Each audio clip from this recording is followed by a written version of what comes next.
Яг энэ жагсаалд орцсноороо Тэсэний жолоочтой баг анх удаага амьдардаг хэрэгтэй баг ингээд бууж үзлээ. Бит орчин болон сошиал орчин дээр ингээд өөр ингээд заалхийлууд ирж байгаа. Инфлюенс хүмүүс даах ч юм уу энэ явж байхад одоо ингээд нэрээр дуудаах юм. Тэгэхээр бас нөгөө энэ анхаарлын төвөөс гарахаараас цаашид бидний амьдардаг яг ямар нөлөөлөл үзүүлэх вэ гэдэг аюул сонирн байна. Ер нь бид нэр асуудал болгоныг яг үндэ жагсаал шийдэх боломжгүй байхгүй. 6 жилийн турш одоо ингээд манай улс олон улсын үзүүлэлтүүдээр эдийн засгийн эрчим индексүүдээр аюул хурсан. Яг одоо юм тийм нөхцөл байдал дээр гинт одоо нэг юм кейс гараад ирэхтэй шудраг бус эртгэж бусын байдлыг мэдрүүлэхэд чинь жижигхэн очиж байгаа. Тэр ингээд л хормцчихсан бүх мэдрэмж гарч ирэх тэсрэг мэдрэмж аваад тоо өдрөө яг юу болсон бэ гэхээр би яг захиралтай ихэд ажил дээр байцсан. Би ер нь ганцаараа байсан ч хамаагүй гарч ирсэн.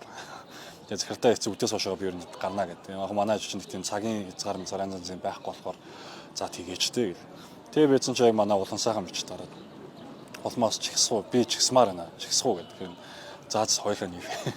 Тэгээ бид хоёр яг орой уулзъя гэж тохирол орой уулзахдаа найзтайгаа дуудаад арай олоолаа очныг үргэлж яваад тэгээд ингээ гарсан. Тухайн үед яг манай захирал бид хоёр ярьж ирсэн. Чигсаад одоо үр дүнд хүрэх болов энэ системийг нэвтрэх юм болов бид нар тогтцооны үржид хийж чадах болов гэдэг дээр айгүйх гайхаад тэгээд ваач захирал гэсэн чинь түүхэнд хамгийн удаан үргэлжсэн жагсаалууд гэ Google-ээс хайцсан. Тэгээ бид нарыг одоо тэгж удна гэж бодсон юм шиг. Гэтэ ингээ ямар ч сан үед бидүүлээ хамгийн анхнаасаа тохирсон юм нь маш зөв үзнэ. Өмнө байгаагүй тэр яг ингээ жагсаалын арга хэлбэрүүдийг ашиглая, судлая, тийм байдлаар ажиллая тий.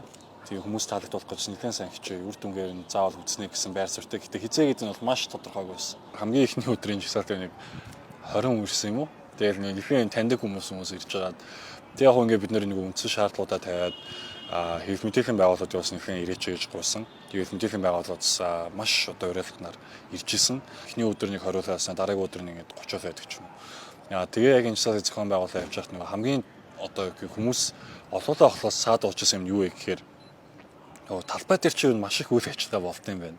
Анзаараад байхгүй ч гэсэндээ бол ингээд зөндөөл юм болж байна. Номын баяр болж байна. Номын баяртайгаа зэрэгцээл ингээд урд дуур нь баахан зах шиг ингээд хүн зогсох юм орон зай маш хэцүү. Тэгээ ингээд энэ дээр бол ингээд жагсаал тодорхой хэмжээнд манай талбай үйл ажиллагаанууд айгүй яалаа. Суларсны үндсэн дээрээс ингээд хүмүүс ядаж ингээд энэ ойр орчмоос хараад ирээд нэгдэх боломжтой бүрдсэн гэж бодож байна. Ер нь одоо жишээ нь одоо бид нар яг нэг хүнийг огцроосоо гэдэг энэ шаардлагын хүрээнд бол гарч ирэх ярьж байгаа тийм шаардлага өргөтгүүд нэг 3 болсон. Ер нь яг үндсэн шаардлага маань яг юу байсан бэ гэхээр тухайн этгээд өөрөө одоо оюутны ерхээсээ бол хамгийн их яс зүй ярьдаг. Хамгийн их эрт тод байдал ярьдаг. Хамгийн их ард иргэл гэж ярьдаг хүн гэтэл өөрөө тийм байж таагүй. Тэгээд хэрвээ тэр хүнийг одоо ерхээсээ болохоос өмнө хөгжижсэн бүх ярьцаг үзэх юм бол байнга жижигхэн кейс болоход ингээд Япончууд, Солонгосчууд ингээд огцордог гэдэг ч юм уу тийм. Улс төрчмөн хариуцлагатай авах хэрэгтэй байл 24 оны сонгуулиар Монгол Ардын намынхаа твсэн бүх гишүүдтэй ёс зүйн гэрээ дүрм байгуулаад тэгээ ийм байгаа мэж өөрөө одоо ингээд эдийн засгийн эрхчлөөний нөхцөл байдал Монгол улсад бүр их дороотод иргэдийн амьд дээр бүр ингээд шууд мэдэрч байгаа энэ цаг үе дээр улс төрийн хариуцлага хийхгүй. Тайлбар хийхгүй. Тэр хүн үнэхээр одоо орлого нь асуудалтай байж болно, асуудалгүй ч байж болно. Гэтэл энэ дээр гарч ирээд иргэдэд тайлбар хийх хэрэгтэй шүү дээ. Гэтэл ингээд нэг юм урдаас бэлтгэж цацсан лайв гэж байгаа цаг үндэ лайв биш зүгээр ингээд нэг юм дүрс маш олон сувгуудаар ингээд зэрэг түгээх гэж байгаа байхгүй. Энэ бол өөрөө ингээд ялангуяа гүйцэтгэх засаг тийм Монгол улсын ингээд төсвийг одоо энэ хинж байгаа тийм төсвийг ямар байх вэ шийдвэрж байгаа энэ байгууллагууд бүр ялангуяа бүр шуурхай их тод байх хэрэгтэй. Дэлхийн бус улс орнуудад айлч улсуудад ерөнхий сайд нар гэдэг бол бүр хамгийн их тод ингээд юм байдаг. Сонгодог парламент гэдэг үгийг маш их ашиглаж байна. Сонгодог парламентын нэг сонгогдогч бол одоо чинь Англи улс тийм. Англи улсад ерөнхий сайд нь өөрөө сөрөг хүчнийхээ үүдээс бүр нүүр тууч харц сууж байгаа асуудлууд нээлттэй шуурхай хариулаа явдаг. Гэтэл тэр хүн өнөөдөр улсын хурлын чуулганд ороод чуулганд орж байгаа гишүүдийн дээр суудаг болсон юм шүү дээ энэ дээр. Тэгээ энэ бол өөр ингээд маш буруу жишээ. Улсын хурл гэдэг бол төрийн эрх баригдаад байгуулах болохын энэ хүнд хариуцлага тооцдог байх хэрэгтэй. Энэ хүний засгасан жилүүдэд за хэрэглэх газрын дарга барьсан засгийн газрын тэргүүн боллоо. Гэтэл улсын хурл маш их эрх мэдлээ авсан. Сүүлдээ улсын хурл парламент гэдэг иргэдийн эрч төлөөлөх гэхээс илүүтэйгээр зүгээр засгийн газрын өргөн барьсан хуулиудыг баталдаг машин шиг болсон шүү дээ. Тэгээ энэ нөхцөл байдал бол ерөөсөө ингээд одоо жишээ нь улсын хурлаас өргөн барьсан хуулиудаас даруй 4 дахин их хуулийг за ингээд энэ одоо Монгол Ардын намын супер мажоритаар засаглагдсан цагаас хойш ингээд ийм гажуудлан үүссэн. Бид нар энэ хүрээнд бол яг парламентыг хүчтэй бай. Парламент иргэдийнхээ итгэлийг даа. Харин итгэлийг эвдэж байгаа энэ гүйцэтгэх засаглалын төрөнд хариуцлага тооц гэдэг шаардлагуудыг бид нар гаргаж ирж ийм байдлаар нөхөх гэж оролцсон. Тэгээ энэ хүрээнд ч гэсэн ерөнхий сайд өөрөө хоцрох хүсдэг өгөх гэхээс илүүтэйгээр одоо улсын хурал дээр итгэл үлээх тогтоолонд боловсруулсан баг. Мэдээж яг үнцээр зөрчилсөн агуулгын хувьд тийм ээж болох ч гэсэндээ улсын гурал бол итгэл хүлээхгүй тийш одоо жишээ нь буюу тогтоолонд батлагдаагүй учраас бол энэ дээр яг ямар нэг үнцээр маргаан бол гарахгүй байх гэж найдаж байна. Ер нь хэн бууч байсан гэсэн өөрийнхөө байр суурийг хамгаалах хэрэгтэй. Өөрийнхөө итгэл уншид бат итгэлтэй байх хэрэгтэй. Ерөнхий сайдын тэрийг бол үнсэж байгаа. Гэхдээ тэр нөгөө нэг энэ үндэслэл байхгүй хахад гарч ирнэ гэдэг бол айгүй одоо тайлбарж байгаа үндэслүүд маш сон буруу байдаг. Тэр нь одоо чинь юу гэж нэхээр би байхгүй бол Монгол улсын геополитик хэцүү. Би байхгүй бол 14 мегац зогсно гэдэг. Яг энэ чинь одоо Монгол улс хамгийн тулгымцсан асуудал. Бодлогын залхамж шалгаа гэдэг юм байхгүй. Бодлогын доктортой гэдэг юм байхгүй. Ер нь альва бодлого нийгмийн амьдралд эдийн засаг бүх юм нэг хүнээс л хариуцаад хамааралтай болоод ирэнийг бол аюул гэж үздэг. Энийг ер нь одоо хувийн хвшилэн байгууллага иргэний нийгэмд ажиллаж байгаад муухан менежер бүгдээрээ мэдж байгаа. Нэг хүн ажилласаа гарахад ажил зогсож байгаад компани үүдэж байгаа сөрөг нөлөөтэй байх учраас яг энэ бодлогуудыг тийм одоо энэ онбординг процессыг тийм одоо дараагийн хүн орж ирээд ажиллаа хүлээж авах процесс маш тодорхой заадаг. Гэтэл манай засгийн газарт энэ менежментийн стратегийн энэ шинжилэлт арга барил ерөөсөө бүр сууршаагүй. Одоо хүртэл ингээд би байхгүй бол улс төрнө гэдэг байц ерөөсөө байж байгаа. Мэдээж яг хуу ингээд ерөнхий сайд ойр орхон солигдоод байна гэдэг бол тийм сайн юм биш. Огцрох гэдэг ч сайн үндэ муу юм биш. Та хариуцлага одоо үүрэх ёстой бол хариуцлага үүрэх ёстой. Тэгэхээр тэр хүрээнд улс төрчнөр илүү удаан те засаглалаа үнэхээр хайрлт юм бол үнэхээр доктортой байдлаар эрхэмлэлт юм бол тэр хүрээнд бие маш сайн авч явах хэрэгтэй. Тэр хүрээнд улс төрчийн зарчмуудыг те улс төрчмөнд байх ёстой шаардлагыг маш сайн биелүүлж авах хэрэгтэй. Бит орчин болон сошиал орчин дээр ингээд өөр ингээд заналхийлууд ирж байгаа. Бит орчин тухайд бол яг ингээд нөгөө сөрөгчсөл болох гэдэг ч юм уу тийм бие махбод талдах эвдээ анз хүмүүс даах ч юм уу энэ явж байхад одоо ингээд нэрээр дуудаал нэг тиймэрхүү асуудал бид нар тэрийгэ тодорхой тухай бүрт мэддэгдээд цагдаагийн газарт сандаад хүн эрхийн үндэсний комисс хүний эрхийн форум Amnesty International зэрэг байгууллагууд сандаа явсан. Сошиал орчин дээр байгаа дайралтууд бол одоо ингээд тэр бол одоо бараг хамгийн хэцүү юм шиг байна. Дайралтууд бол нэг юм хоёр төрөл. Нэг болохоор ингээд нөгөө бидний гаргаж байгаа үндсэл агуулгыг шөмжилж байгаа. Одоо сөрөгтлийн одоо нарратив өгүүлэмжүүд гэсэн. Одоо тэр нь одоо юу гэдэг 14 мегац үндэснийхээ хэрэгшээс урвсан засаг төрөөс хамрах гэсэн залуу хүмүүс байж гэдэг. За энэ бол нэг нөгөө тийм шууд хит субъектив хүний хувийн амьдрал руу орсон ингээл ингэсэн. Тэгэхээр нөгөө шинж байдлын хувьд бол ер нь ялангуяа Монгол улс сонгуулийн автократик гэхэд албасаар тооцогдож байгаа нэг юм улсаар болцсон. Бид нэр энэ тусам ялангуяа үг хэлэх үс бодлоо ирэхэд жишаасуулан хэвлэний эдлэг хэрэгчлэг хамгаалах хэрэгтэй. Бидний саа зовх хэрэгтэй. Гэтэл үүнийг бүр ингэ эрс эсэргүүцээд хүний одоо ингээд нөгөө тухайн хүний хувийн эрх зүйн байдлаас хамаарат тухайн хүний эдлэх ёстой үндсэн эрхүүдийг хязгаарлах, хориглох энийг хэвлэл мэдээллийн байгууллага, олонний танил эрхмүүд за бүр ингээд нэр бүхий улсын хурлын гишүүд бүр ингээд нийтэд бүр сурталчлаа байж гин гэдэг бол бүр аимшигтай юм зэлмээр асуудал байхгүй. Тэгэхээр бол энэ ингээд бидний бас саа зовх асуудал бол мөн босч гэдэг нэг илэрхийлэл бидний кейс дээр бас илэрсэн баг.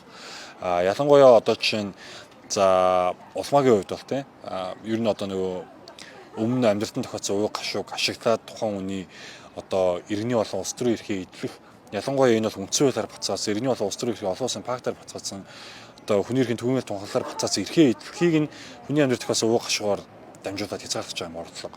Хоёрдоод үндэслэхгүй бүтээгдэхүүн ямар нэг нэр бүхий компаниудтай эсвэл нэр бүхий улс төрчтэй холбож байгаа энэ байдлаар гаргаж ирэх баримтуудад гэж ямар ч баримт байхгүй. Зөвхөн гүтгдэг. Нэлийн хэцүү байсан. Тэрнээр бол одоо юу гэх юм бид нар бол харьцангуй нэлийн хүссэн байдалтай хандсан. Яагаад вэ гэхээр одоо юу гэх юм тэр бүх гүтгэлт оромжлууд руу бид нар буцаагаад тийм байдлаар хандах юм бол яг үнэндээ хэцүү шүү дээ. Нийгмийн одоо туйлшрал ямар их хэмжээнд байгаа вэ? Ер нь Монголын нийгэм ямар хуваагдчихад байгаа вэ? Дундын ойлголцоо зөрчсөх зарчмын орон зай гэдэг юм байхгүй болсон байгаа энэ цаг үед бид нар өөдөөс нь тэгээд барих юм бол дахиад нийгмийн хуваагдал болон нэмэх учраас зарчмын асуудлуудаа байнга шаарцаар ханаа зөв гэдэг нэг юм стратегтэй үүссэн. Жагсаал цуглаантайгаар холбоотойгоор л нэг юм нийтийн анхаарлын төвд орлоо. Тэгснээс ер нь бол одоо ингээд нөгөө би ч одоо ингээд жирийн төрийн бас байгууллагад ажилладаг хүн ямар нэг тийм нийтийн алдамжаалт ерөөсөө биш.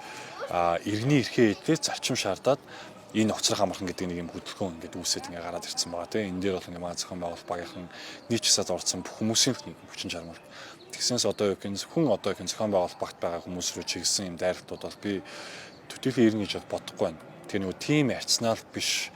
Тийм одоо ингээд нөгөө асуудал зарчмын шаардлагыг ойлгохгүйгээр хэд субъектив байдлаар хандна гэдэг бол бидний тохиолдолд яригдахгүй байхад гэж одоо найдаж гин одоо нэгсэндээ бараад бас нэг давхар залбирч гин одоо гэж тийм. Гэтэ бас яг нөгөө нийтийн анхаарлын төв байна гэдэг нь өөрөө нэг тодорхой хэмжээнд хамгаалт нөгөө талаар эсцэл болж байгаа. Тэгэхээр нөгөө энэ анхаарлын дэвс гарахаараас цаашид бидний амьдралд яг ямар нөлөөлөл үзүүлэх вэ гэдэг айгүй сонирн байна. Ямар ч зэн ингээд би яг энэ жагсаалд оролцсноороо Сэний жолоочтой баг анх удаага амьдралдаа хэрэглээд баг ингээд бууж үзтээ тий. Одоо санс зөрөлтөд шууд ингээд таниал та хэвчээ тийм юм ингээд явж байгаа шүү. Нэг юм нөхцөл байдал хэр хэмжээнд яаж өсгөхөөс ерөөсөө бид нар төсөөлж чадахгүй. Сонгуул болгоно танаа залуучууд гэж хамгийн их ярьдаг. Яагаад гэвэл Монголын нийт хүн амын сургыг хараад гэх юм уу дийлхэн залуучууд. Гэтэл 4 жилийн хугацаанд та бүхэн залуучдыг ерөөсө боддоггүй, залуучууд руу чиглэсэн бодлого хэрэгжүүлдэггүй байж иж залуусыг улс руу итгэхгүй байна гэдэг. Залуусын хүсэж байгаа нийгэм, залуусын хүсэж байгаа тэр бодлого хизээч ямар ч улс төрчийн мөрөө зөвхөн дээр орж гарч ирдэггүй. Эсрэгээр улс төрийн өндөр өтөвтэйгээд ахмад одоо сегмент рүү, ахмад засгийн сегмент рүү чиглэсэн бодлогоо гаргаж ирдэг. Тэр энэ бол одоо ингэ эсрэгээрээ улс төрчнөр, улс төрийн намууд залуусыг маш их анхаарах хэрэгтэй болсон гэдэг энэ нэг юм сануулга болчихж байгаа тийм. Хоёрдугаарт залуус бол ингээд нөгөө их орноосоо явах бид нэр өөрчлөлт хийж чадахгүй шүү дээ. Энэ нэг юм үүссэн байгаа статус кво буюу тийм ийм хөвшмөл ийм тогтсон байгаа энэ маш том энэ хүчийг бид нэр сүрч чадахгүй шүү дээ гэдэг нэг юм айцтай байсан. Тэр айцыг бол ингээд нэхээ эвтгэхэд маш чухал болсон баг. Өчигдөртсөн улсын хурлын одоо чуулган тийм хуралдаанаар орчихсон гишүүд хэвчээсэн. Яг энэ гадаа болж байгаа энэ залуучдын чагсаалт тийм надад маш их уран зориг өглөө. Уран зориг өглөө гэдэг маань бас ингээд нөгөө гол нөлөө нэг хүнийг огцруулах гэхээс илүүтэйгээр гол нөлөө нь энэ одоо нэг юм ихтгэл үнэмшил уран зоригийг маш олон хүний одоо сэтгэл зүрхэнд хоногшуулах тийм нийгмийн ой санамжинд цохон тэмдэглэж үлдэх энэ бас ингээд хамгийн одоо чухал үр нөлөөнийх нь нэг бол гэж бид харж байгаа. Хүлээлтийн хувьд бол илүү мэдрэг байх, илүү мэдрэмжтэй байх, илүү яг улс төрч шиг байх, илүү их тод байх, илүү хариуцтай байх гэж өндөр их найдаж байна тийм. Дараагийн ерхий сайд гарч ирээд үнэхээр асуудалтай байгаад ажиллаа хийж чадахгүй бол тийм. Ер нь бид нэр асуудал болгоныг яг үндэ чагсаалаа шийдэх боломжгүй байхгүй. Яачгүй ингээд энэ хүн бол ингээд маш олон жил засасны үр дүн болохгүй байгаа дээр бид нэр чагсаалаар дамжиж дүн тавьж чинь тийм. Сонгуулаар дүн тавьж чадахгүй байна. Тэр хүн тойргоос амаараа тойргийнхоо дэмжлэгээ аваа гарч ирчин гэтэл тойргийнх нь гаргаж ирсэн тэр шийдвэр бол өнөөдөр улс оронд өнөөдөр маш их хүртээмжтэй байж чадахгүй байна тийм. Тийм учраас бид нэр энэ шаардлагыг гаргаж ирээд тавиад сорилоо. Бид нараас ингээд ер нь засаглалт төр улсын урд итгэл бол ингээд тодорхой хэмжээнд байх хэрэгтэй. Ер нь улсын одоо улс төрийн хамгийн том нөөц гэдэг бол итгэл байдаг. Тэгэхээр энэ иргэдийн итгэлээр хичээж төсөв мөнгө ялангуяа улс төрийн намуучсан тий өөрийн хэсэг үз баримтлаараа дагаа сөрөг хүчнээ гэдэг илүү хариуцтай байх юм боломжинд бүрддэг. Тэгэхээр дараагийн засгийн газар бол одоо маш хариуцтай байхаа гэж найдаж байна. Хэрвээ дараагийн засгийн газар хариуцлагагүй ч юм уу тий ёс зүйгүй байх юм бол шууд одоо юу гэх нэг 3 сарын тэр 6 сарын тэр засгийн газар ямар бидний бодит амьдралд нөлөөлөлийг бий болгож чадахгүй. Тэгэхээр бид нарыг доктортой нэгээс 2 жижиг мөнгө харах хэрэгтэй. Ингээд хараад бодиттой амьдралд нөлөө үзүүлж чадахгүй, бодлогын асуудалтай, ёс зүйн зарчмын зөрчилтэй байх юм бол хүссэн үсээгүй яг энэ жагсаалыг зохион байгуулсан залуучууд гэлгүүгээр энэ жагсаалд орж исэн залуучууд өөрсдөө эрдэнэ нийтэд талбай дээр гараад ирэх байна. Жагсаал одоо хараахан тусаагүй байна. Өнөөдөр бид нар ингээд яг хаалтын жагсаал гэдэг нь бит жагсаалаа л ингэж байгаа. Энэ бол нэг юм сошиал одоо хуудасаараа дамжуулаад хөдөлгөөн болоод үлдэнэ. Иргэдийн хамгийн их сонирхож байгаа нэг одоо хэсэг байгаа шүү дээ. Орлогоо тэр хүнд ноцсон юм уу гэдэг тийм. Тэр орлогоо ноцсон дээр яг одоо чинь ямар хэмжээнд орлогоо ноцож байгаа, яаж хийж байгаа гэдэг дээр бид нар бас ингээд маш бид нар бас чих тавиад тийм тогтмол ингээд ажиллаад хяналт тавиад хараа сууж байгаа. Тэгэхээр ямар үр дүн гарах вэ гэдгийг бид нар бол ингээд маш их дод нээлттэйгээр ингээд хүмүүсийг уриалаад анхаарлаа ишгээ төлөвлөрүүлэх гэдэг байдлаар ажиллана. Тэгэхээр энэ жагсаад байгаа битэр жагсаа залуучууд найдах гэхээс илүүтэйгээр одоо бүгдээрээ хариуцлагатай байгаад бүгдээрээ ажиллах, бүгдээрээ манаад гарах цаг ирсэн байна гэж